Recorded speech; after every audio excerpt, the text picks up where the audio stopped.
Hello, everybody. This is Warwick City Council budget meeting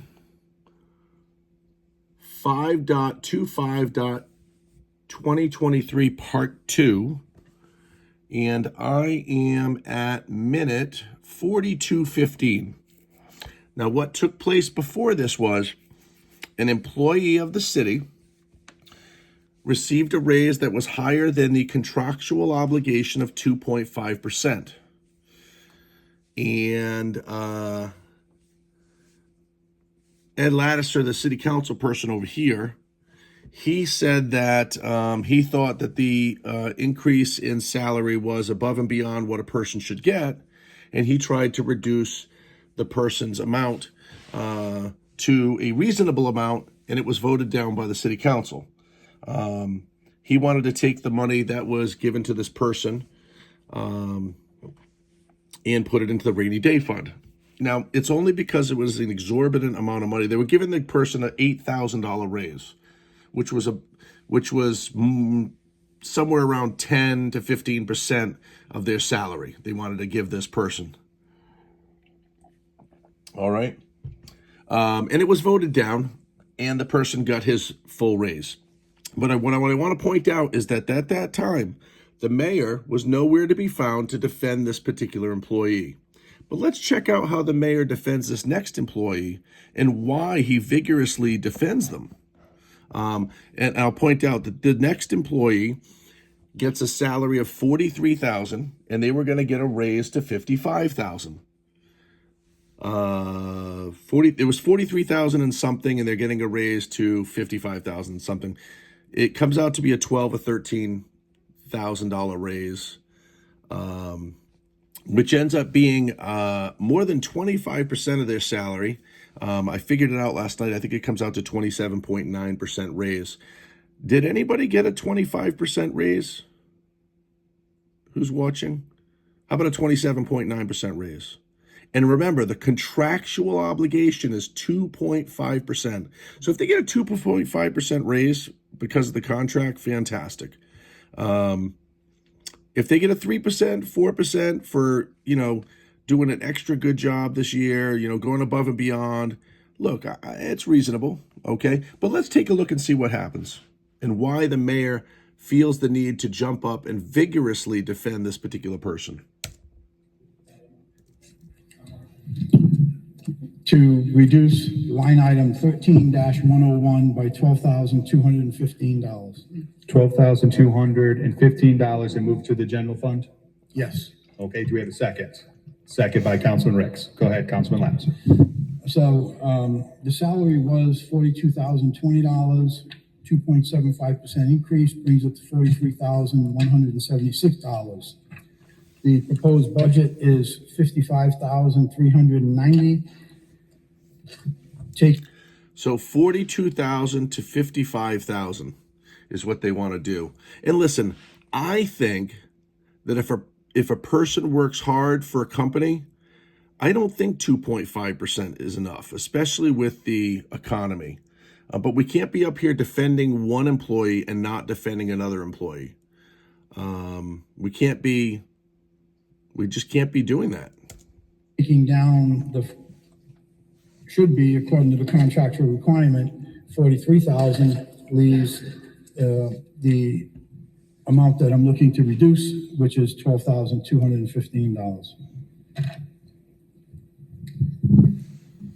I would also add too that, as I recall, when I spoke about this Monday evening, Director Prodger had stated that there was the possibility that there was an error in that line item, and I have not received any updates on that as to whether there was an error in there or not. So Councilman Lattiser brought this particular topic of discussion up to the finance guy, or who was ever in charge of making sure there wasn't an error, and they never got back to him. Okay, so why didn't they get back to him? Why didn't they not want to get in the middle of this? So with that said, that's my motion. Councilman Howell. Mr. President, could you tell us the page in the code again, please? Oh, okay. So take a look over here. Can you see? Yeah, right here. Somebody jumps up to the microphone to defend this employee. Right here. Get right in there so you can see. That's our esteemed mayor just jumping up to the microphone. He must get up and defend this particular employee for whatever reason.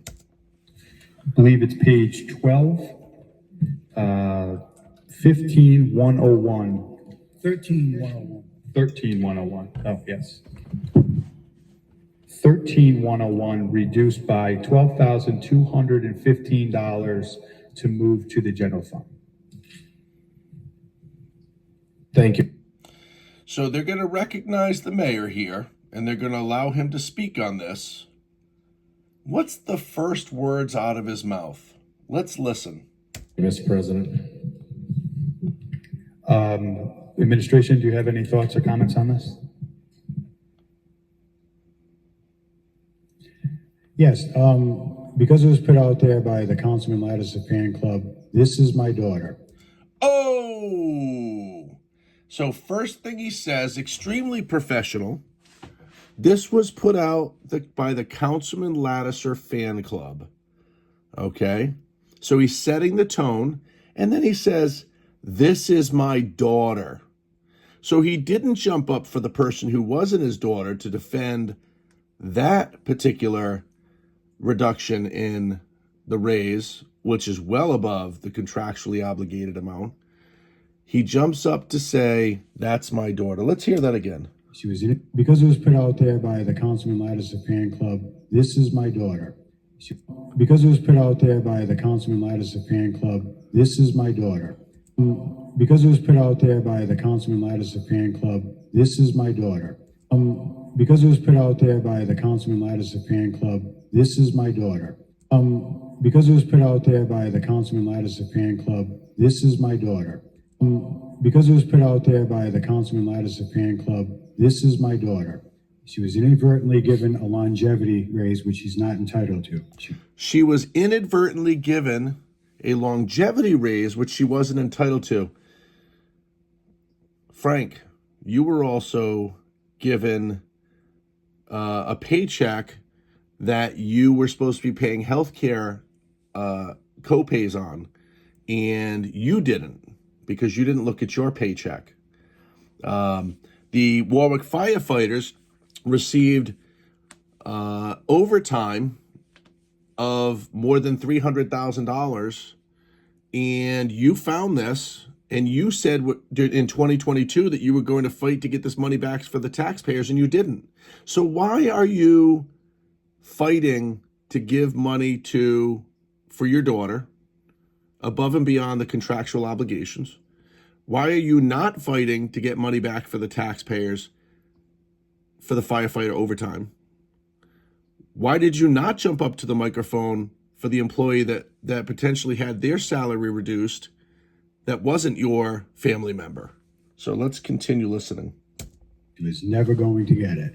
Personnel saw her length of service to the city, which is close to 7 years or whatever it is. She had worked in a non-union position before that, therefore she was not entitled to it. The mistake was found. The city clerk had listed it correctly. Most directors don't know when... Excuses. Jumping up, excuses. Their employees are getting raises. Lynn submitted, most directors don't know when their employees are getting raises. Why don't directors know when their employees are getting raises? Why does a director who's in charge of their budget not know when a person is getting a raise? Don't you think if you were in charge of a budget, you'd want to know when a person was getting a raise? Doesn't that make sense? Lynn submitted the budget to me. Personnel corrected it. They thought they were doing it correctly. But she's kind of an outlier because we don't have that many that come out of the union. She's an outlier. We don't have that many that come out of the union. She's an outlier. and we don't have that. You know what the outlier is? The outlier is that she is your daughter, and you don't have many daughters working for the city. And she might be a great employee. Do not get me wrong. She might be an excellent employee. And for being an excellent employee, this is what you get. You get to stay employed in the city. You get the benefits. You get to get your paycheck. You get to get your contractually obligated raises. That's what you get. You don't get a 25% raise. You don't get a 27.9% raise. Just last week, I talked about employees getting 17% raises. No. Employees got an 8.5% raise. This is what the mayor said. And I said, did anybody else in the audience get an 8.5% raise? And everybody shook their head no. I meant to say that the payroll went up 17%. The payroll went up 17%. And why did the payroll go up 17%? Because Mayor Picozzi arbitrarily picks who gets raises and the amount that they get. And arbitrarily chose for his daughter to get a raise from $43,000 to $55,000, more than a 25% raise. So when I questioned Mayor Picozzi on nepotism last week, and I said 17% raise, he said that's ridiculous. Nobody got a 17% raise. Well, Mayor Picozzi, you're right. One particular person gets a 25% raise. Let's see how these cowards on the city council respond. The animal shelter is put in the general at the end of the year. We don't know. Oh, wait, very important part. Line items, you can take it away. You can put in the full-time job, but they're an outlier because we don't have that many that come out of the union. The animal shelter is a full-time job, but they're non-union positions. So you can take it away. You can put it in the general fund. You can leave it there because all these personal line items you see is not what you're going to see at the end of the year. People move in and out of these jobs. It changes frequently. They qualify for, we don't know. So there could be somebody in there with longevity. They leave. Somebody comes in that does not have longevity. This is a different step. So you can, there's a little bit of money. You can move it, but it's going to be used somewhere else. My suggestion would be to leave it in there. Okay, so let's go back and listen to that one more time. Time job within non-union positions. So you can take it away. You can put it in the general. It's kind of personnel corrected it. They thought they were doing it correctly, but she's kind of an outlier because we don't have that many that come out of the union. The animal shelter is a full-time job within non-union positions. So you can take it away. You can put it in the general fund. You can leave it there because. So he says, you can do whatever you want with it. Do whatever you want with it because we're going to, at the end of the year, it's going to get moved around. You're not going to know where the money is. That's what he's saying. He's saying, do what you want. Go ahead, do what you want. He's literally setting a tone. And look at all these city council people just watching him speak because they're going to get right in line and they're going to not take this money away. Like, how would you feel if you were an employee in the clerk's office and you got a 2.5% raise and this person gets a 25% raise? What do you think that's going to do for morale in our clerk's office? What do you think? And these guys are getting the message. These guys are getting the message from Picozzi. All right? He's saying, do what you want. There'll be consequences. That's what he's saying. So let's... Because all these personal line items you see is not what you're going to see at the end of the year. People move in and out of these jobs. It changes frequently. They qualify for, we don't know. So there could be somebody in there with longevity. They leave. Somebody comes in that does not have longevity. This is a different step. So you can, there's a little bit of money. You can move it, but it's going to be used somewhere else. Is a little bit of money. Yeah, it's just a little bit of money. Hey, listen, it's just a little bit of money. It's just a little bit of money, just $12,000. Hey, listen, it's just a little bit of money, $43,000 to $55,000, just a little bit of money. Just leave it. Do what you want.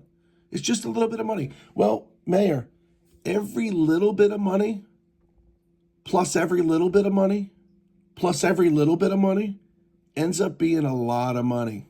And that's how your payroll goes up 17%.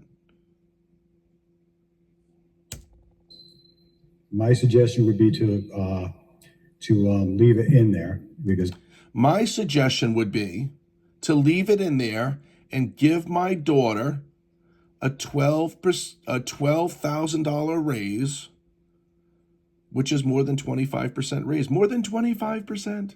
Lynn's staff is going to change, and anyone can do a public records request every 2 weeks to see if my daughter got a raise or not. Thank you. Thank you. He says, do what you want. Go ahead. Go do what you want. Go ahead. Because if you don't give her raise now, she's going to get her raise in 2 weeks. Maybe not 2 weeks. Maybe 2 weeks after that. Maybe not 2 weeks after that. Maybe 2 weeks after that. Okay? So look at these city council people scrambling. What are they going to do now? Mayor, any questions or comments that from individuals that hadn't had a chance to speak yet? Now let's see which city council people just jump right in to defend the mayor. Here's Councilman Ricks. Councilman Ricks. I think that the mayor makes a good point here. The mayor makes a good point here, and the reason I'm saying this is because I don't want to get on his bad side in case he gets reelected. The staff, it moves in and out. I think that as a general matter, we should make sure that the budget is transparent and best reflecting what those salaries are at the present time, what we expect any changes in the salaries to be coming up. Let's use that keyword, transparent. Let's tell people we're being transparent when nobody knew who this employee was. And one of the councilmen said, this has got to be wrong. This is more than a 25% raise. Transparent. Throughout the year, but here we would just be moving the money on paper, and really we don't know if those salaries are going to come in $10,000 more or $10,000 less. So it's a shell game because the city council doesn't know where the money's going to be. Might be 10,000 more, might be 10,000 less. For things that have nothing to do with what we're doing here tonight, and then simply shifting the money to the general fund. All right, Ricks, I'm done with that. On to somebody else. Transparency. Oh, his favorite debate word. here at the budget hearings. Transparency. That's all. Thank you.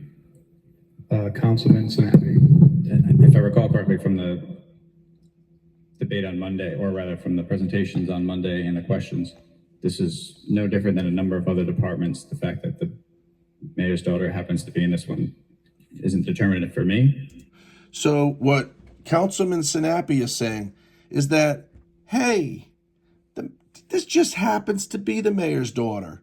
This is no different than what other departments do. So what, are you telling us, Councilman Sinapi, that as Councilman Rick said, nobody knows where the money goes and that every department is, well, 10,000 more here, 10,000 more or less, 2,000, 10,000 more, 10,000 less? Is that how we run our city? And so it doesn't really change the fact that it's the same situation as elsewhere. We're not moving to change it elsewhere. I don't see any reason to single someone out because of. So listen, this is Councilman Sinapi sending a message to the mayor by going on the record and publicly stating, hey, mayor, I'm going to make sure I hook your daughter up. Okay? And again, I want to go on record as saying she might be the greatest employee.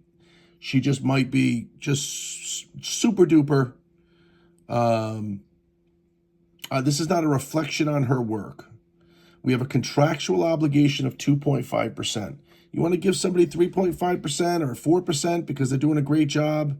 That's between you and the unions. Okay? That's between you and the unions. You know what? I'm really surprised there isn't a union representative here saying, hey, listen, we have a union and the unions get all the same stuff.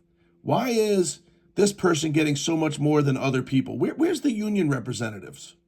Aren't they supposed to protect all employees? Maybe instead of giving this person a 25% raise, instead of a 2.5 contractual obligation, they should have got 2.6 or 2.7%. You know, if they went through and took away all of the extra $10,000 they're giving people, they could have spread that out across the whole union. Where's the union protecting the employees? This person's getting, I think, special treatment. But why? Their familial relationship. Because of a familial So I call the relationship. question.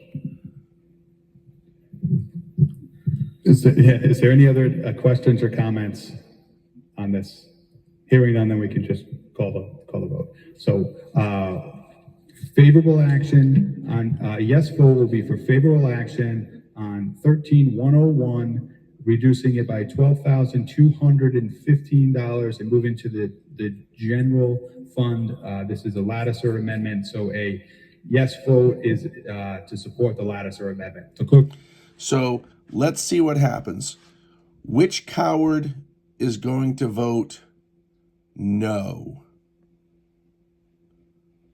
The mayor already said, do what you want. Go ahead, do what you want. Let's see what these city council people do. Did they support the mayor and give his daughter a 25% raise, 10 times the 2.5% contractual obligation? Or did they support Councilman Lattiser? clerk will call the roll. Ms. McAllister? No. Coward. Foley? No. Coward. Gephardt? Coward. Mr. Howe? No. Coward. Mr. Lattiser? Yes. Mr. McElroy? No. Coward. Mr. Ricks? No. Coward. Snappy? No. Ms. Travis? Coward. Coward. 1 yes, 8 no, amendment fails. And now listen to Ed Lattiser. He gets to the point where he's fed up trying to fight for the taxpayers to reduce the budget and do things the way they're supposed to be. Everything he's brought up was a contractual obligation, and the mayor is throwing money around. Let's see what his response is. Councilman Lattiser. Mr. President, I'm done. Obviously, there's no sense in moving anything additional. Thank you. So Councilman Lattiser has been beaten down. The taxpayers have beaten down. Hey, let's look at Councilman Ricks over here. He's just smiling away. He just thinks it's great. He's up for re-election. So think about that. There's another person over in I think it's Ward 2 that you could vote for, besides this councilman laughing at the fact that this councilman has finally given up trying to defend the taxpayers. This was the budget meeting, May 25th, 2023. You can find it on YouTube by looking up Warwick City Council budget meeting 5.25.2023 part 2. Okay, just type that into. Okay. And this was minute 41 through 49. This is not the right way to be. This is not the right way to be. We have to do better. Thank you.